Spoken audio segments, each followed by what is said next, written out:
शिशु सेविका मोडालिटी स्थिर कला विद्यालय और गणशिक्षा विभाग शिशु बाटिकार उद्धार करने समस्त जिला शिक्षा अधिकारी और डीपीसी को चिठी करिसेंती ओशेपा राज्य प्रकल्प निर्देशक अनन्या दास। शिशु सेविका मानकर दायित्व हेउछि प्री प्राइमरी पिला माने सुरक्षित रहिथिबे एवं एणेतेणे बुलु नथिबे, पिला मानकु परिष्कार परिच्छन्न रखिबे, मन खराब करथिबा पिलांक सहित भलरे कथा होई सेमानकु शांत करिबे, पिला मानकु बही खेलना और चाट भी जोगाइबे। शौच पई जाउथिबा पिलांक सह शिशु सेविका रहिबे, पिलांक देह खराब और व्यवहार संपर्क में शिक्षकों को जणाइबे, पिला मानकर दैनिक व्यवहार को नोट करिबे, किंतु पिलांकु पढ़ाइबा दायित्व शिशु सेविकांकर नुहे।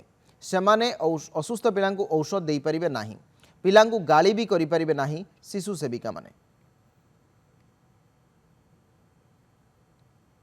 मन कहूछि किछि नुआ करिबा पई हेले पाखरे संबल नाही। मधुलिका एंटरप्राइजेस एबे बुझिबो आपणक मन कथा। क्षुद्र शिल्प ठारु नै मध्यम शिल्प पई सुलभ मूल्य रे जोगाई देबो समस्त प्रकार मेसिन और रॉ मटेरियल।